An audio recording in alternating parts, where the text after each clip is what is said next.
Solide comme un roc, fidèle comme un ami. Que dit la Bible? Et dans l'épreuve, il se révèle comme un frère.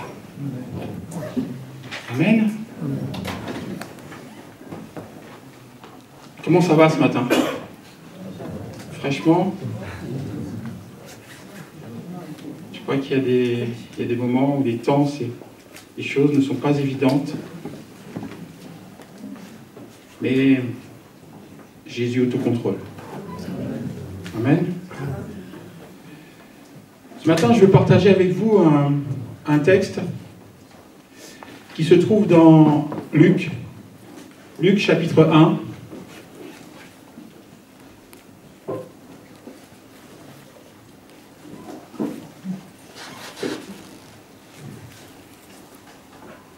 Luc chapitre 1, verset 5. On va commencer à partir du verset 5.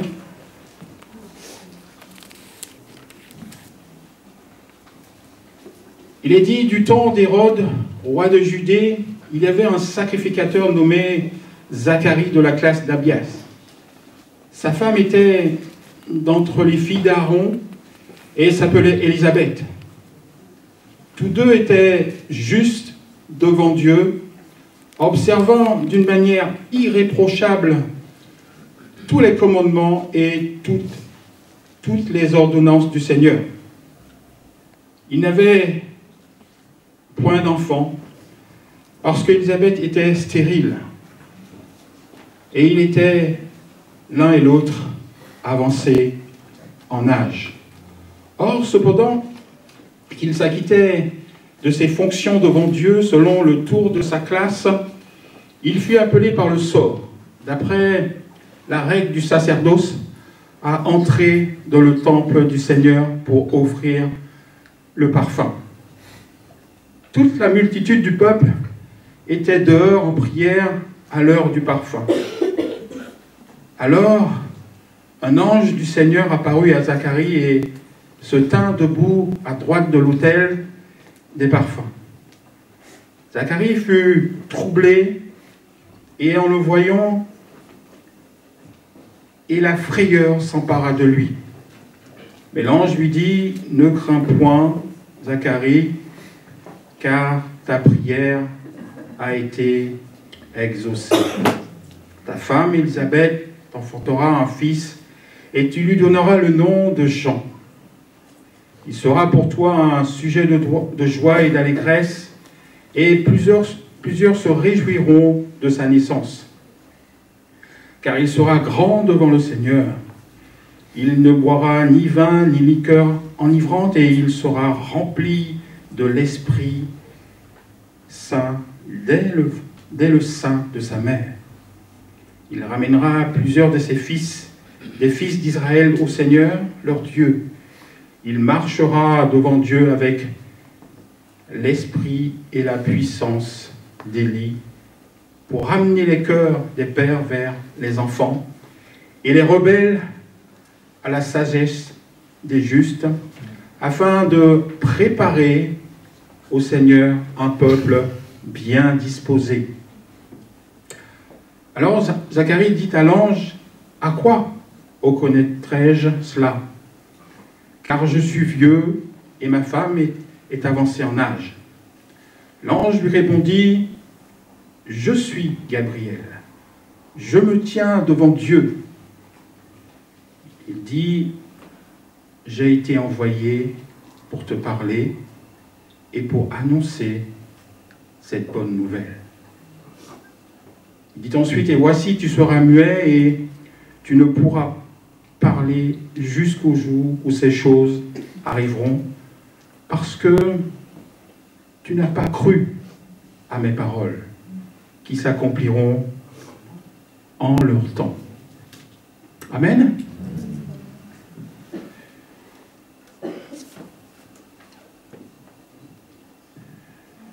Le titre de mon message, je l'ai récupéré dans le verset. C'est un verset qui nous parle encore aujourd'hui.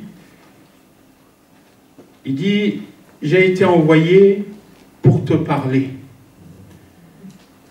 pour annoncer cette bonne nouvelle. Et je crois que à tout moment de notre marche avec le Seigneur nous parle.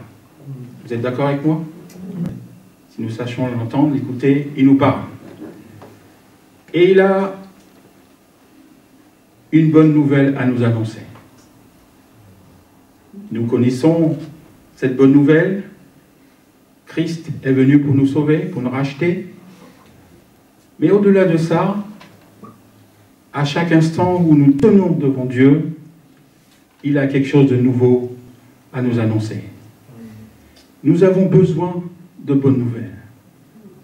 Je crois que chacun d'entre nous, nous sommes d'accord pour dire, quand nous recevons une bonne nouvelle, ça fait chaud au cœur.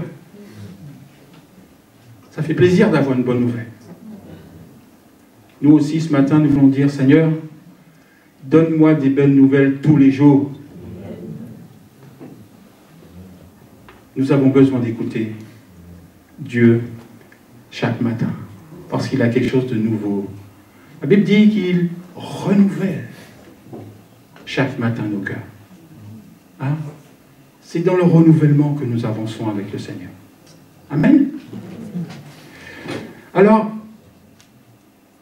Zacharie et sa femme, Élisabeth, c'était un couple pieux, un couple fidèle devant Dieu. Le texte dit, tous deux, ils étaient justes devant Dieu. C'était un couple qui était versé dans la parole de Dieu, dans les Écritures. Ils observaient d'une manière irréprochable les commandements et les ordonnances du Seigneur. Vous voyez, c'est un couple complètement tourné, le cœur tourné vers l'Éternel. Cet homme sacrificateur était un homme qui aimait Dieu, qui aimait la présence de Dieu, qui aimait se tenir devant Dieu. Et vous savez, dans chacun de nos vies,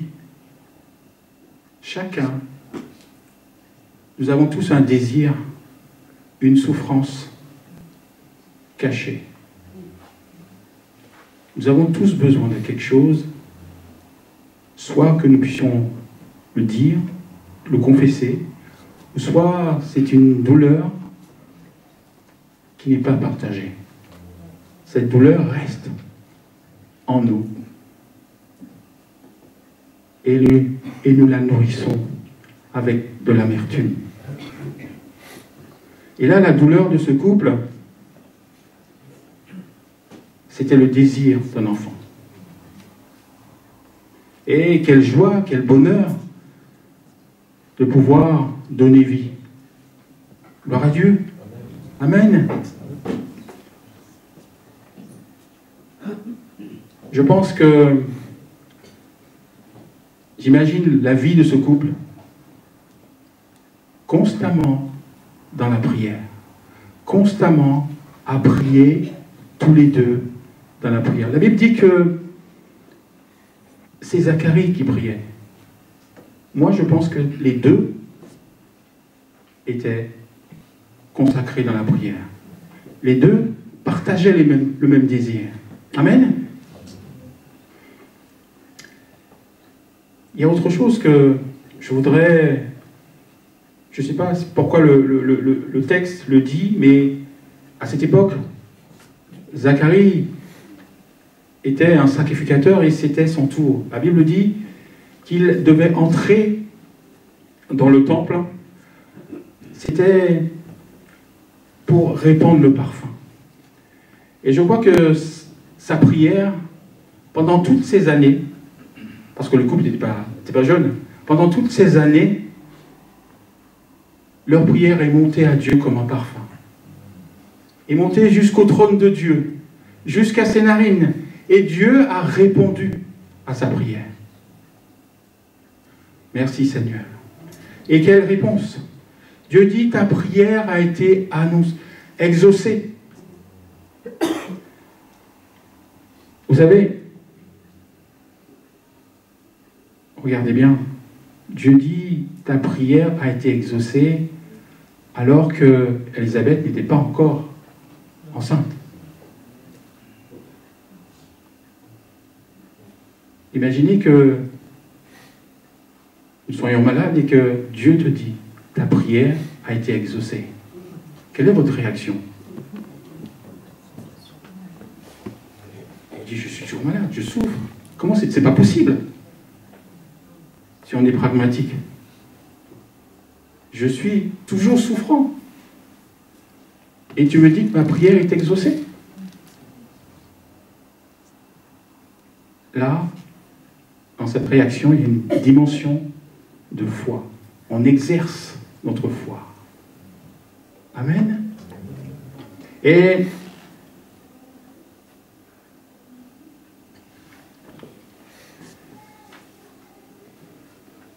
nous allons voir comment, dans mon premier point, comment Zacharie va réagir.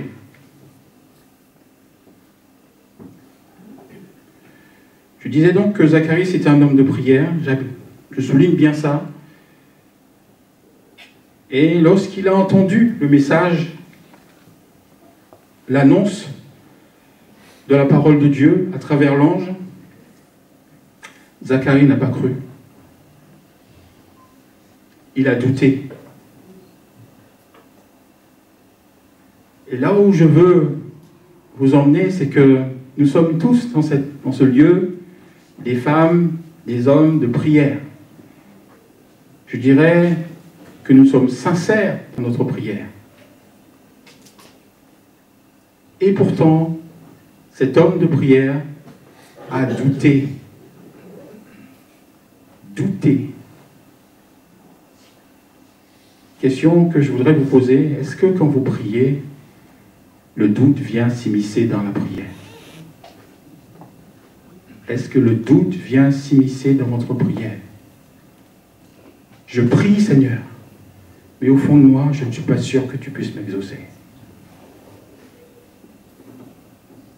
Je te prie.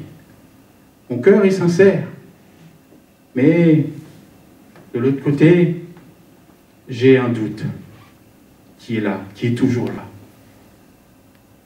D'autant plus que cet homme, Zacharie, c'est un homme expérimenté, c'est un homme de Dieu, il a de l'expérience. Mais il a douté de la parole de Dieu. Comment un homme comme cela peut douter de la parole de Dieu? Imaginez que Dieu vienne vous parler ce matin. Et vous dites, mon frère, ma soeur, tu es guéri. Et vous dites, mais Seigneur, je suis toujours malade. C'est là, à ce moment, que rentre, je disais, l'expérience de foi dans nos vies. Je crois que pour Zacharie,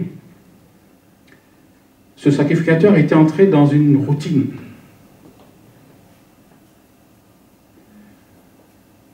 Et la routine a enlevé sa foi, a fait disparaître sa foi. Et je crois c'est pour cela qu'il a douté de la parole de Gabriel, la parole de Dieu. Les frères et sœurs, nous ne devons pas rester dans la routine spirituelle. Nous voulons avancer avec notre Seigneur, avec notre cœur. Nous sommes des hommes de cœur face à Dieu. Dieu disait que, pour parler de David, il cherche un homme, une femme, selon mon cœur. Amen.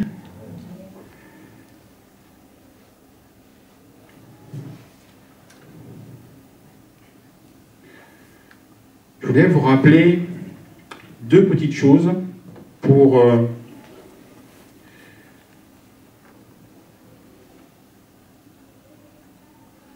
affirmer ce que je dis. C'est dans Hébreux 11, verset 6. Ce que nous pouvons lire dans Hébreux 11, verset 6.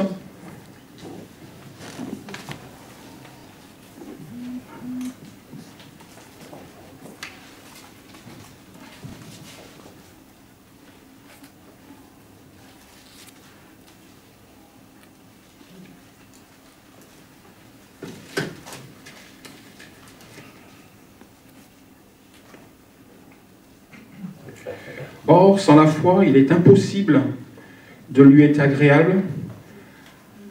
Et c'est là qu'il dit, il faut que celui qui s'approche de Dieu croit qu'il existe. La parole de Dieu il est écrit dans la parole de Dieu ce verset qui est essentiel. Il faut que celui qui s'approche de Dieu croit qu'il existe. Ne prenons pas les choses de Dieu à la légère. C'est un Dieu puissant. C'est un Dieu qui sonde les cœurs. Et nous voulons nous avancer près de lui, nous approcher de lui avec un cœur sincère. Parce que c'est un Dieu qui sonde les cœurs. Merci Seigneur. Et un autre verset que vous connaissez bien, c'est juste le premier verset qui dit, Hébreux 11, verset 1er, qui dit « Or la foi est une ferme assurance des choses qu'on espère et une démonstration de celles qu'on ne voit pas. » Zacharie n'avait pas encore vu. Il n'avait pas encore vu. Il a douté. Mes chers frères et sœurs, ne doutons pas. L'exemple de Zacharie nous apprend que nous devons faire confiance dans notre Seigneur Jésus-Christ.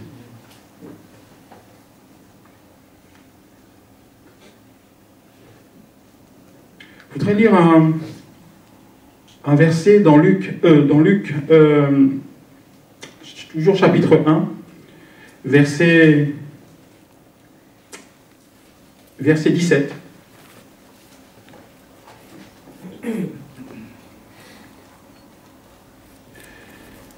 Il marcha devant Dieu avec l'esprit et la puissance d'Élie pour ramener les cœurs des pères vers les enfants et les rebelles à la sagesse des justes, afin de préparer au Seigneur un cœur bien disposé. Je crois que la réaction de Zacharie aurait dû être un homme plein de joie. Hein?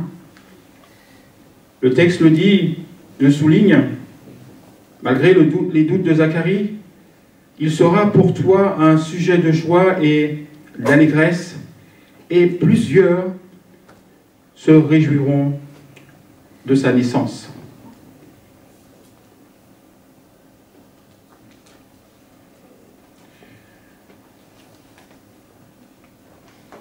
Cet homme a été quand même récompensé. Sa prière a été exaucée. Mais je dirais que Dieu a exaucé au-delà de ses expériences. C'est son expérience. Vous êtes d'accord avec moi?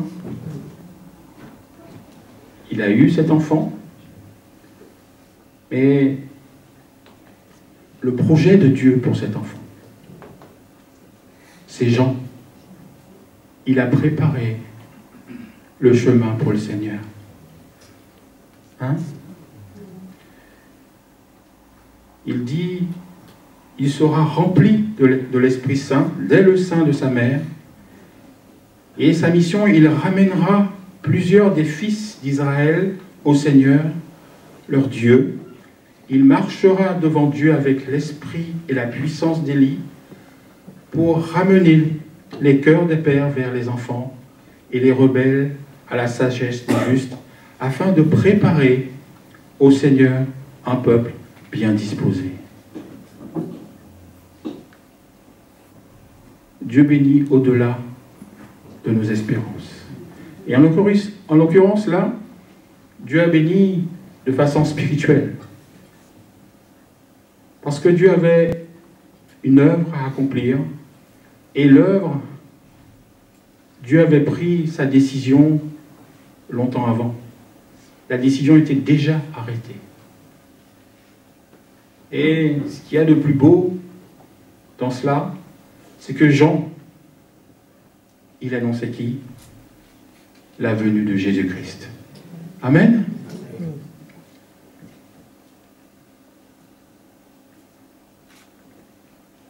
Je crois que dans ces versets, il y a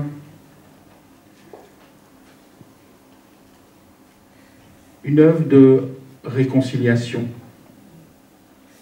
Hein? Dieu veut accomplir quelque chose dans nos vies. Dieu veut préparer nos cœurs. Qu'elles soient bien disposées. Je crois que depuis des années que nous sommes au Seigneur, que ce soit les pasteurs, nos frères et sœurs, la lecture de la Bible, l'écoute, nous préparons nos cœurs à la rencontre de notre Seigneur. Je crois que c'est une joie de préparer nos cœurs. Et le Seigneur, par le Saint-Esprit, désire vraiment que nos cœurs soient disposés à recevoir sa parole, soient disposés à recevoir la bonne nouvelle de Jésus-Christ.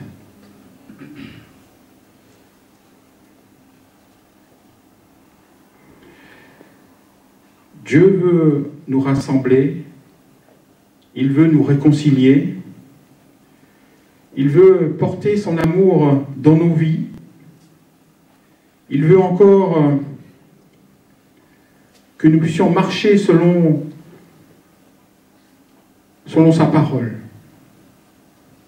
Le plan de Dieu, c'est que nous soyons prêts pour son retour.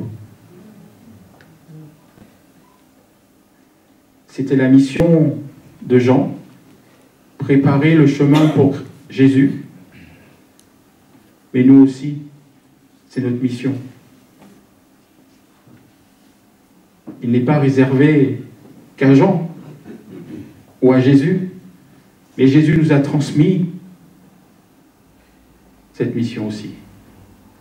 Vous êtes d'accord avec moi?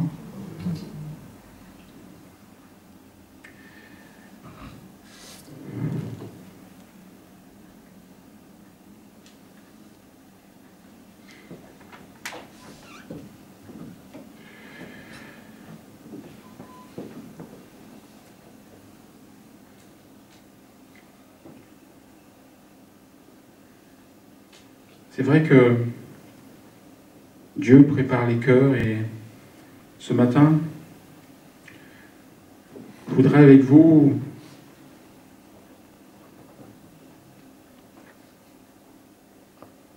que nous puissions passer un moment dans la prière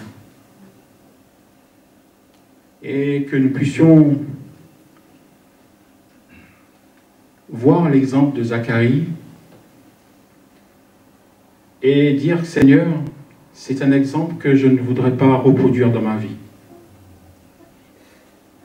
D'un côté, imaginons-nous que, comme Zacharie, nous avons entendu la parole de Dieu et que cette parole, en fait, elle est passée au-dessous de notre tête. Vous avez vu, Zacharie, il a donné des explications. Il a dit, mais je suis âgé et ma femme est d'un âge avancé. Zacharie a oublié qu'il parlait avec Dieu. Dieu peut tout. Il a oublié. Et c'est pour ça que j'appuyais sur cet homme, sacrificateur et homme de Dieu, homme de prière. Comment se fait-il qu'un homme de prière, un homme consacré à Dieu, puisse oublier la puissance de Dieu, l'efficacité de la puissance de Dieu? Vous comprenez jusqu'où je veux aller? Je veux en arriver. Parce que même dans la prière, dans la routine de prière, on oublie on oublie l'efficacité de la puissance de notre Dieu. Et ce matin, cet exemple, je voudrais la sceller sur votre cœur ce matin et que nos cœurs soient à l'écoute, disposés. Disposés. C'était le rôle de Jean. Disposer les cœurs, préparer les cœurs pour la venue de Jésus-Christ. Et nous aussi, c'est notre rôle ce matin. Le Saint-Esprit le fait déjà ce matin. Dispose vos cœurs à recevoir le message de Jésus-Christ. La bonne nouvelle. La bonne nouvelle, c'est Jésus qui la donne. Jésus est prêt à vous visiter ce matin. Il est prêt à renouveler votre foi, renouveler votre amour vis-à-vis de notre prochain, de notre sœur, de notre sœur ou de notre frère, renouveler dans l'amour, dans l'espérance du retour de Jésus. Ce matin, nous n'avons pas à rougir. Nous voulons dire ce matin, nous n'avons pas à rougir devant Dieu.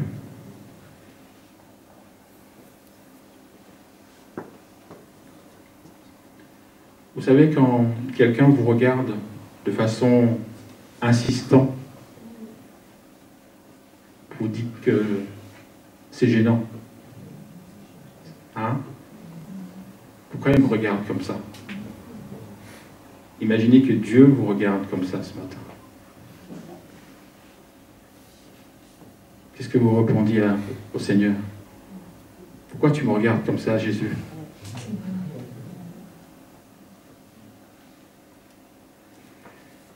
Dieu veut révéler ce qu'il y a ce qui ne lui plaît pas dans votre vie, dans ma vie. Parce qu'il nous veut du bien. Il veut que nous soyons un jour avec lui dans le paradis.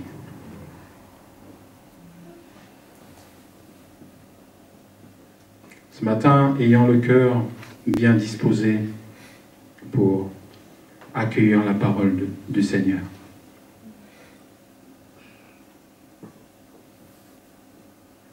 Ce matin, je voudrais vous inviter, parce que le Seigneur nous parle ce matin, et je veux prier, que nous puissions prier ce matin pour quelqu'un qui doute dans son cœur, qui doute dans sa prière. Dieu parle, mais nous n'arrivons pas à faire le premier pas. Dieu parle, mais nous opposons à la parole de Dieu un raisonnement. Ce raisonnement fait une barrière pour avancer avec notre Seigneur. Ce que Dieu veut, c'est faire tomber ces barrières de raisonnement, comme Zacharie. Sa foi avait disparu. Ce matin, Dieu nous ouvre les bras, Dieu nous ouvre son cœur, et nous voulons enlever, supprimer le doute dans nos vies. Vous me direz, mon frère, c'est pas évident. Le doute vient s'immiscer tout seul dans ma tête.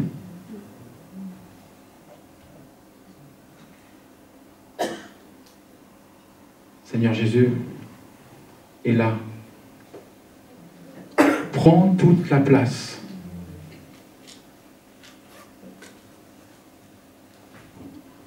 Vous me direz, mais Jésus est en moi. Il vit en moi. Il a toute la place. Non, vous avez donné à Jésus la place que vous vouliez lui donner.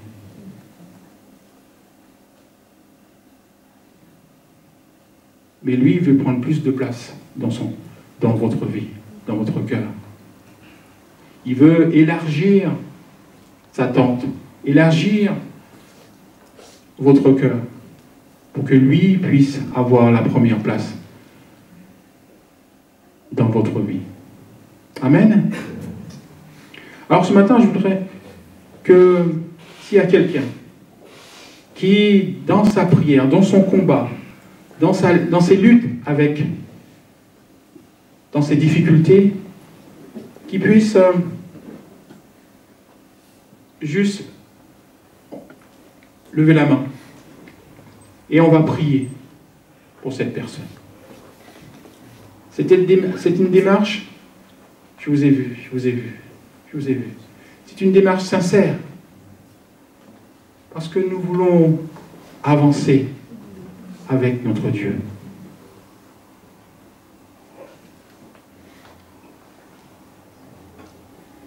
Dieu veut faire avec nous quelque chose de plus grand.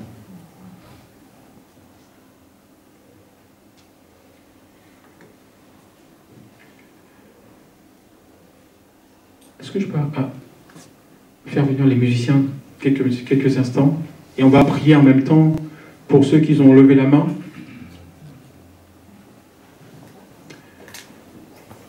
Oh Seigneur, tu nous bénis ce matin, Seigneur. Tu as jeté le regard sur nous, Seigneur, et un instant, ton amour est dans ce lieu, Seigneur notre Dieu.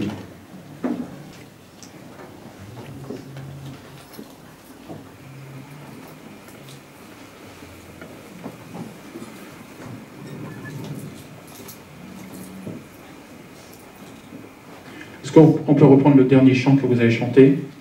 C'est possible?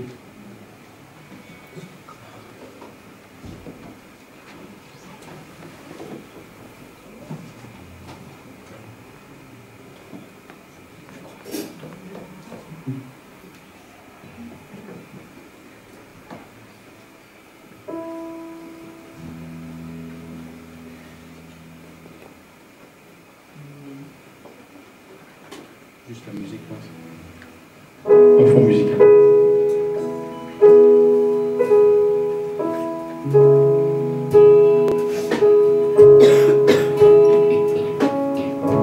Amen. Est-ce que vous pouvez vous lever, ceux qui ont levé la main? Et nous allons prier pour vous.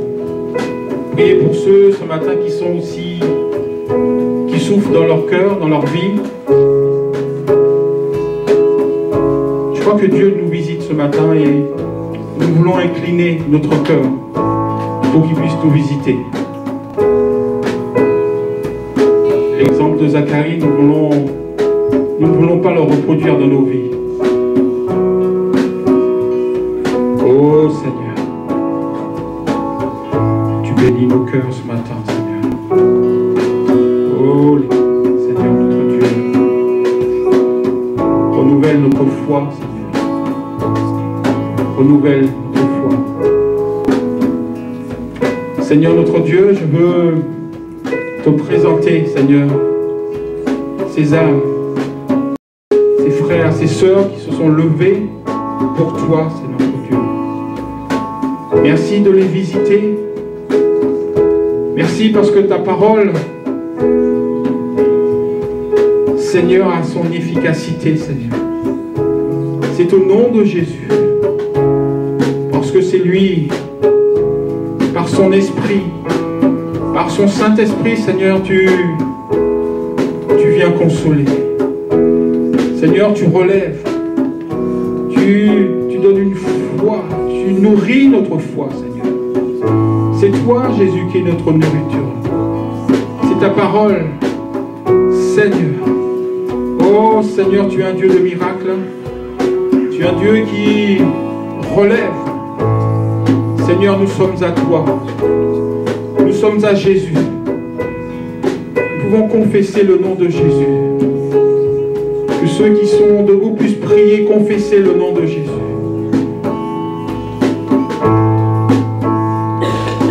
Jésus fait tomber les barrières. Nous Nous voulons avoir des prières victorieuses. Oh Seigneur, nous ne voulons pas douter. Douter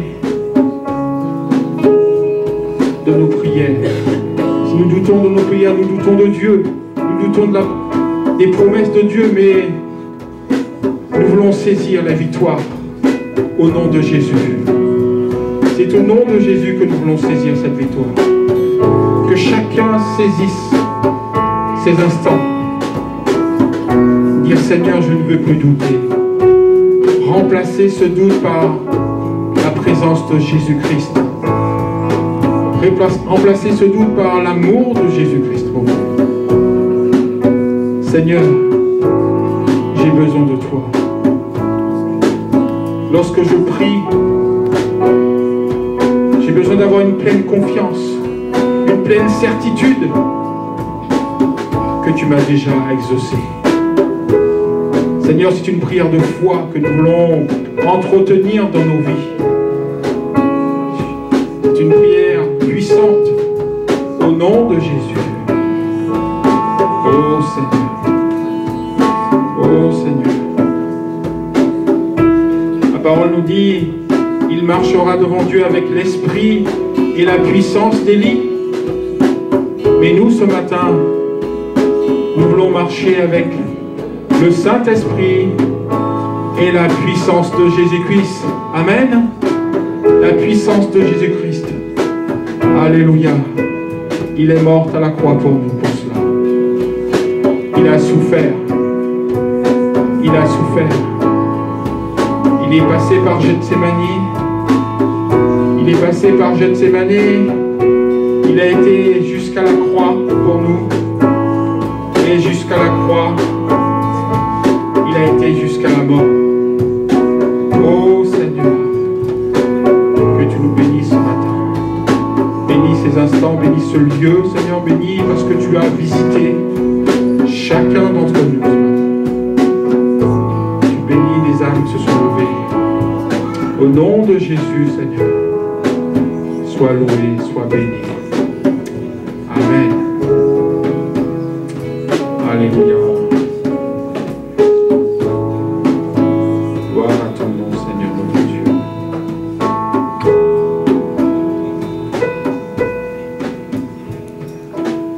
Amen. Gloire à toi. Vous pouvez vous rasseoir. Que le Seigneur vous bénisse et que votre foi grandisse. C'est souvent que j'entends cette réflexion.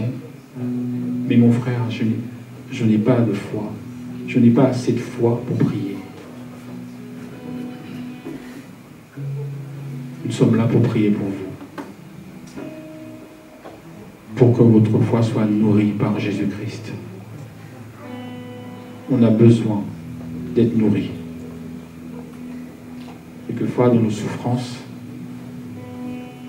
on a l'impression d'être sans force. Mais c'est la foi en Jésus-Christ qui donne la force.